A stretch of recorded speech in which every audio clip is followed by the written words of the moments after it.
como es un pago anticipado, yo lo debito en mi cuenta de anticipo de renta. Así opera la autorretención.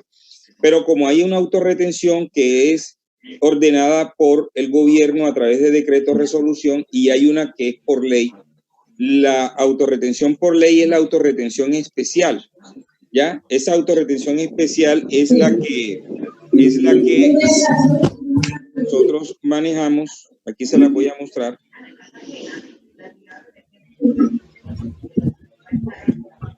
Esta autorretención especial, miren aquí donde ustedes la ven. Aquí tienen el formulario a la vista. Ustedes ven ahí donde dice contribuyentes exonerados de aporte, artículo 114, casilla 42. ¿Ya? Esa autorretención, aquí estamos en el bloque de las autorretenciones de la casilla 42 a la 49. Ahí se llevan las autorretenciones. Entonces, esa autorretención especial, la de la casilla 42, esa autorretención es la que se castiga a toda persona jurídica cuando realiza una venta. Y esa autorretención equivale o al 0,40 o al 0,80 o al 1,6, dependiendo de la actividad económica.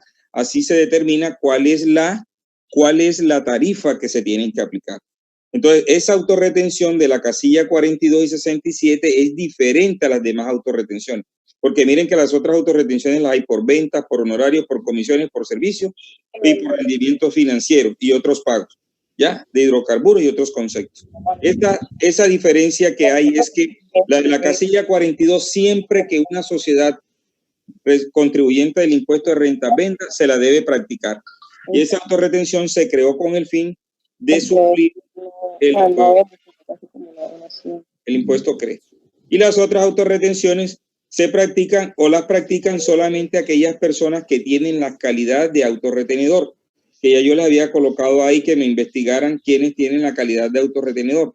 Entonces son unas personas que tienen que ser personas jurídicas, que tienen que tener unos ingresos de determinado monto, que puede tener unos activos, que debe tener un número de clientes que sean agentes retenedores, etcétera, etcétera. Esa calidad de autorretenedor solamente la tienen las empresas más importantes del país, ¿ya? Entonces, por eso esa autorretención no es cualquiera que la va a practicar. Aquí, por ejemplo, en Sucre, solamente encontramos como autorretenedores las empresas de servicios públicos, ¿ya? Pero de ahí en fuera no encontramos más autorretenedores aquí. Entonces, se pueden ustedes mirar que esa calidad no la aplica a todo el mundo. Pero estoy hablando de la calidad de autorretenedor por ventas, por honorarios, por comisión, por servicio. Pero autorretenedores que de la casilla 42 que señala contribuyentes exonerados de aporte, ese sí es común aquí. ¿Por qué? Porque aquí hay muchas personas jurídicas. Y toda persona jurídica contribuyente del impuesto de renta que venda tiene que causar esa autorretención. Ya eso ya lo manejamos con los talleres. No se preocupen, con los talleres lo vamos a manejar. Bueno, entonces, estamos aquí en la retención en la fuente. Entonces les hablaba de la autorretención. Aquí está quienes intervienen, ya eso ya lo había aplicado. Y estas plantillas son muy importantes que la tengan presente, muchachos. A quienes no se les aplica retención en la fuente. Yo les puedo a ustedes enviar un registro contable y si ustedes no tienen claridad la calidad de esa persona, usted de pronto le puede castigar la retención no estando obligado a castigárselo. Entonces, para que lo tengan presente.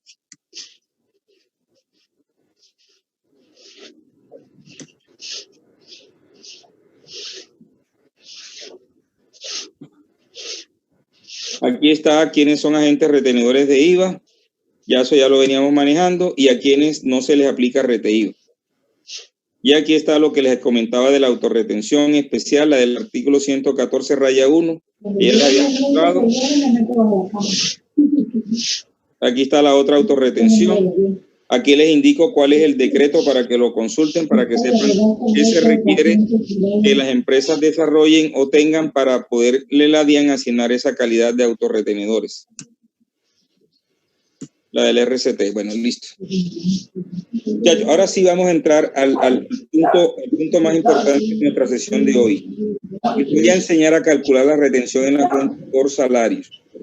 Muchachos, ustedes el semestre pasado, ustedes dieron impuesto de renta, ¿verdad?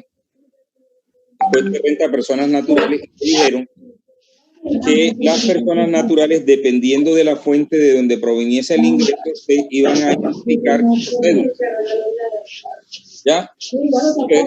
Ustedes miraron el semestre pasado, cuando ustedes vieron renta, dijeron que las personas naturales declarantes o no declarantes del impuesto de renta se identificaban en cuántas cédulas. ¿Cuántas cédulas en materia de impuesto de renta existen?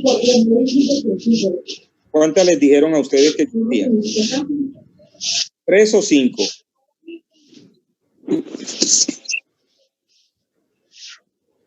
Aló. ¿Sí me escuchan? Profe, son 5. Son 5. Pues esas 5 quedaron convertidas en 3. ¿Ya?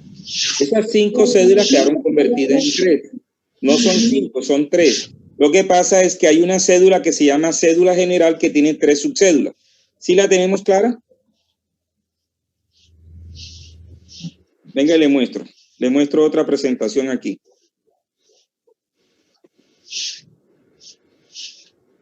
Porque para que me entiendan esto me toca repasarle renta. Venga aquí. Aquí está. Ustedes observan, ¿verdad? Aquí está. Aquí aparecen cuántas cédulas. 5. Pero desde el año pasado no son 5, son 3. Miren que estas que están aquí, que ustedes ven como amarillas, y tienen en el interior, tienen un recuadro en verde. Las 3 conforman lo que es la cédula general. Entonces, trabajo, capital y no laboral se convierten en subcédulas de la cédula general. Entonces, desde el año pasado, o sea, año 2019, nosotros hablamos de 3 cédulas, que son la cédula general, que arropa ¿qué? Arropa la subcédula de trabajo, de capital y no laboral, y la cédula de dividendos y la cédula de pensión. Entonces, para que tengan esa claridad, no son 5 cédulas, sino 3. Lo que pasa es que capital, no laboral y trabajo, las 3 conforman lo que es la cédula general. Pero es importante que de pronto, si ustedes las miran como si fueran 5 cédulas, es importante que la miren es para que sepan la fuente de los ingresos. Entonces, por ejemplo, una persona natural, ¿a qué cédula pertenecería? A la cédula general. Lo que pasa es que cuando yo miro que una persona natural pertenece a la cédula general, puede pertenecer o a la subcédula de trabajo o a la subcédula no laboral. Por ejemplo, ¿qué persona natural forma parte de la subcédula de trabajo? Miren, ahí está definida, dice, rentas de trabajo son aquellas personas que tienen ingresos, ¿por qué? Por lo que señala el artículo 103 del Estatuto Tributario. Y el artículo 103 del Estatuto Tributario, ¿de qué me habla? De ingresos por salarios, por compensaciones, por honorarios, pero cuando tengo hasta 2 trabajadores. Honorarios hasta cuando tenga 2 trabajadores. Entonces, por ejemplo, yo, su profesor Oscar Ortiz, ¿a qué subcédula pertenece? A la subcédula rentas de trabajo.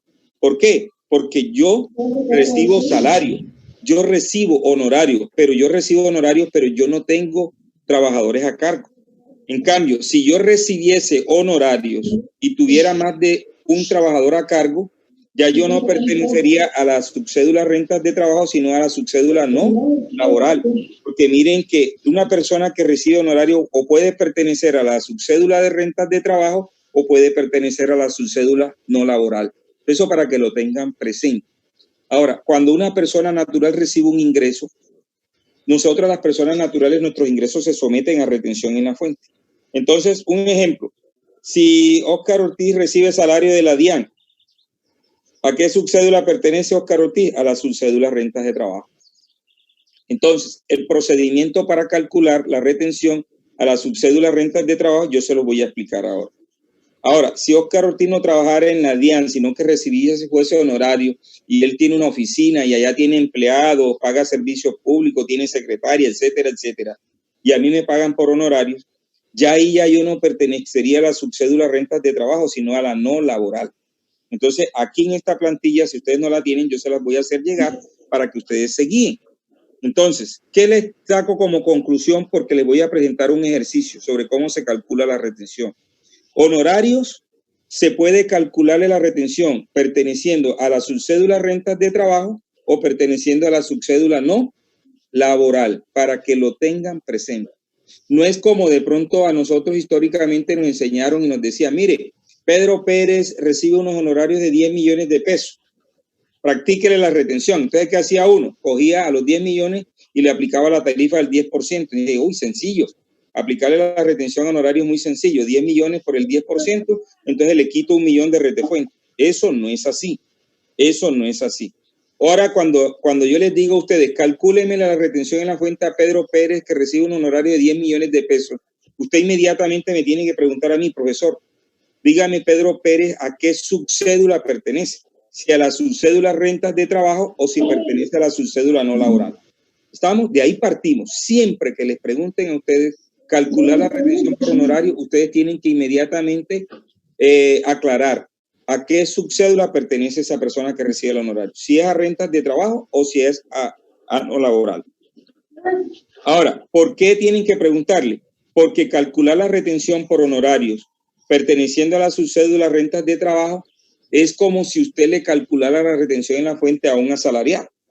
En cambio, si usted le ponen a calcular la retención por honorarios a una persona que pertenece a la subcédula no laboral, ya ahí sí tienes que aplicarle la tarifa del 10 o del 11%, ¿ya?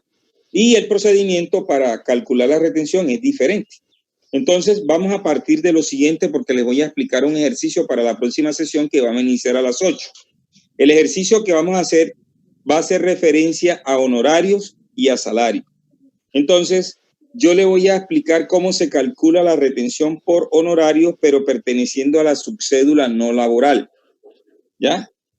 Y les voy a indicar a ustedes cómo sería ese cálculo de la retención por honorario si perteneciera a la subcédula rentas de trabajo. Entonces, eso es lo que necesito que tengan bien claro. Entonces, muchachos, aclaren esa idea. Si tienen alguna duda, pregúntenmela, porque esto aquí es clave. Yo pienso que de este semestre, yo creo que lo que más les va a quedar a ustedes de importancia es el tema que vamos a ver ahora. Yo tengo que enseñarles a ustedes a calcular muy bien la retención y vamos a hacer bastante ejercicio sobre esto. Entonces, si tienen alguna inquietud o aclaración para podérselas hacer. A ver, Francisco Pérez. Francisco. Sí, profe, coménteme. ¿Es claro lo que le acabé de manifestar a ustedes o usted tiene alguna inquietud? Correcto, sí, señor. Aquí estoy tomando nota al respecto.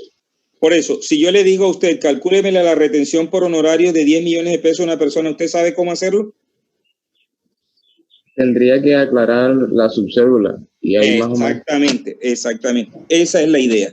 Esa es la idea. Entonces ya yo les voy a enseñar, ahora que ya terminemos esta primera sesión, en la segunda sesión ya vamos a manejar el ejercicio y ya yo les voy a enseñar a ustedes esa parte. ¿Listo? Eso era lo que quería. Entonces ya Francisco me está demostrando de que ustedes captaron el asunto. Entonces, ahorita yo les voy a hacer este ejercicio.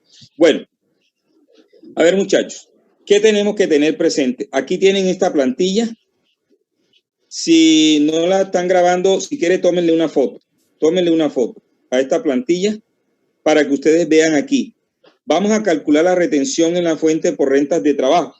Entonces, si yo les digo a ustedes, un trabajador se gana 10 millones de pesos en el mes. Entonces, esos 10 millones de pesos usted me los tiene que descomponer y tiene que restar estos conceptos que están aquí. ¿Ya? Entonces, ténganlo presente ahí. Tengan presente, tómenle una foto a esta diapositiva. Y entonces, ¿qué vamos a hacer? Ya ustedes cuando yo les diga ahora, vamos a calcularle la retención por salario a una persona que recibió 10 millones de pesos, ustedes ya tienen que tener esta plantilla aquí para saber de esos 10 millones de pesos que vas a deducir para hallar el ingreso gravable y saber cuánto le vas a castigar de retención. Entonces, esto es para la subcédula rentas de trabajo. Entonces, ¿a quién le vamos a aplicar esta depuración? A los que reciban salario. ¿A quién más le vamos a aplicar esta diapositiva? Ángel Correa, por favor. Ángel.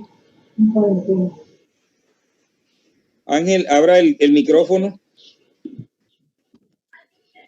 Ángel, sí, bueno, pues. Esta plantilla, ¿a quién más se la vamos a aplicar cuando vayamos a calcular la retención?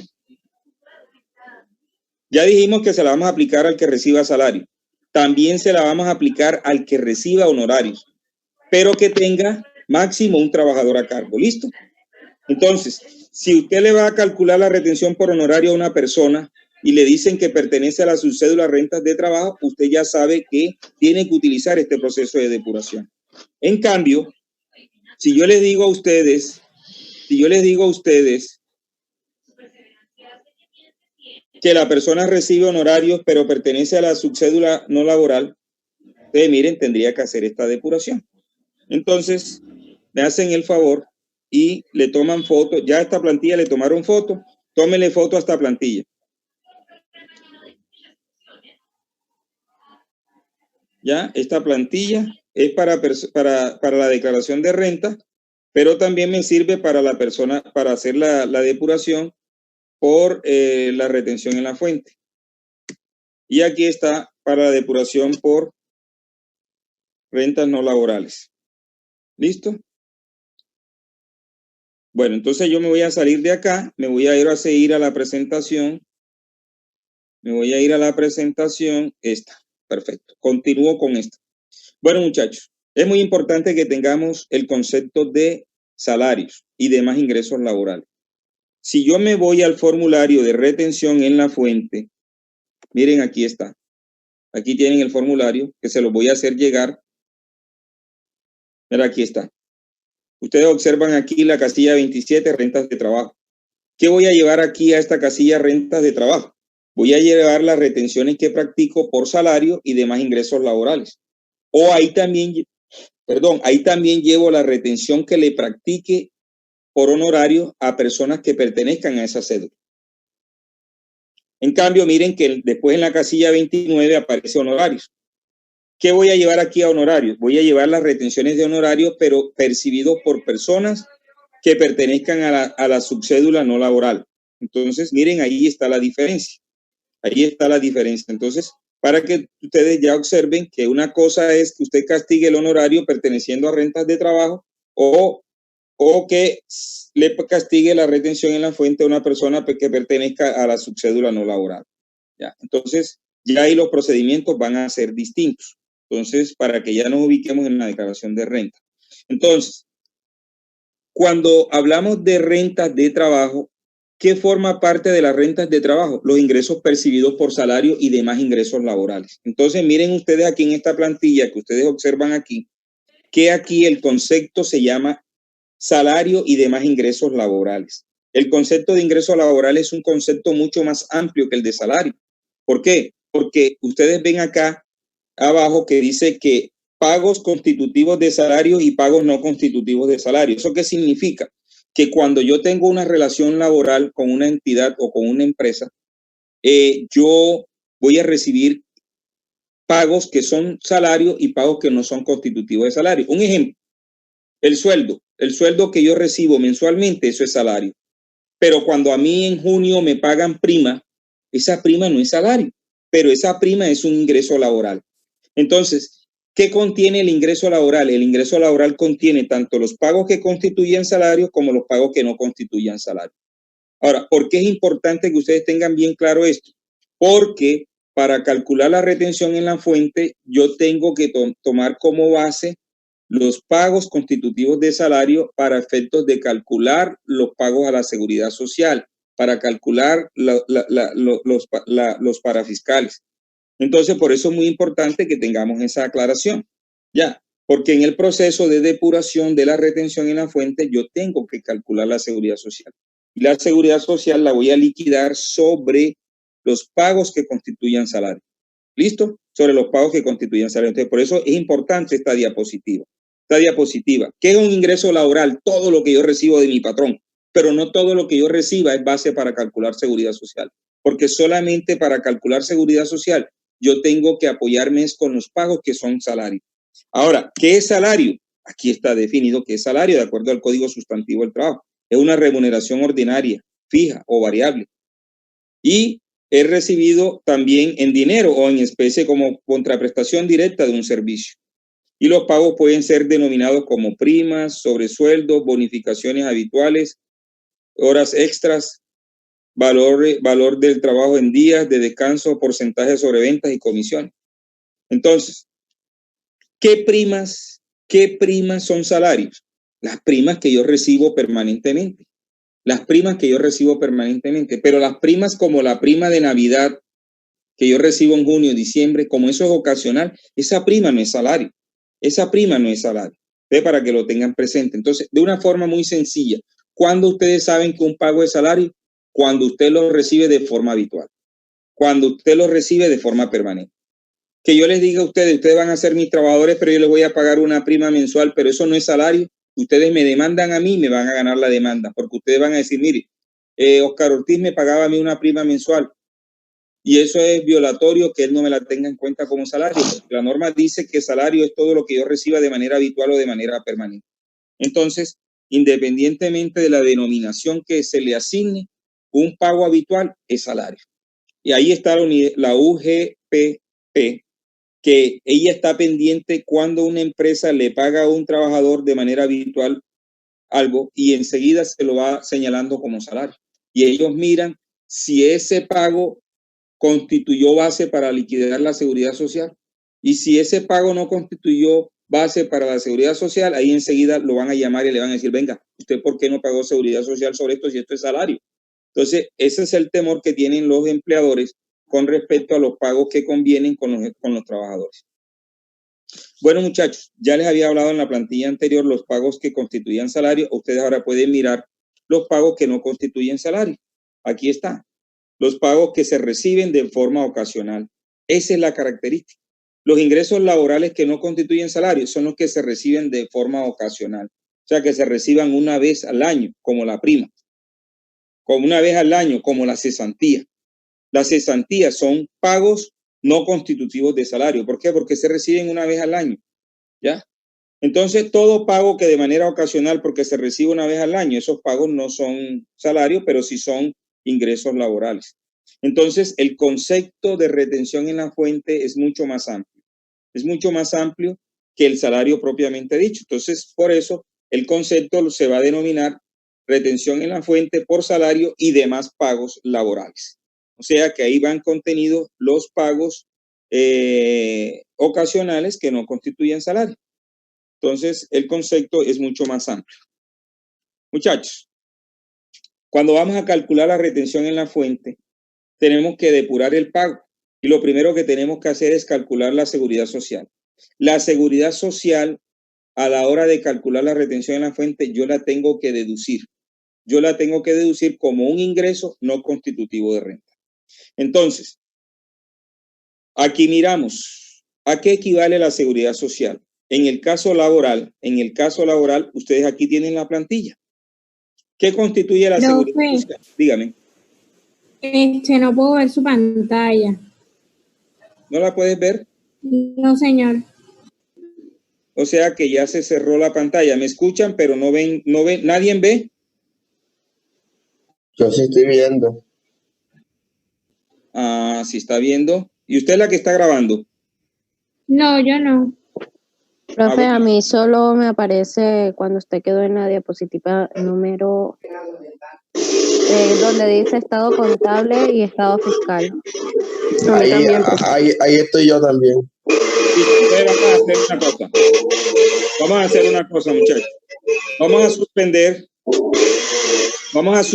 Se van a de la licuadora. Por favor. El formulario es el que no aparece, profe. ¿Ah?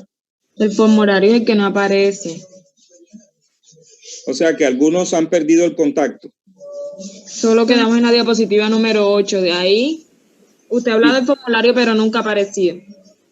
Listo, perfecto. Entonces vamos a hacer lo siguiente, muchachos. Ya vamos a cerrar la sesión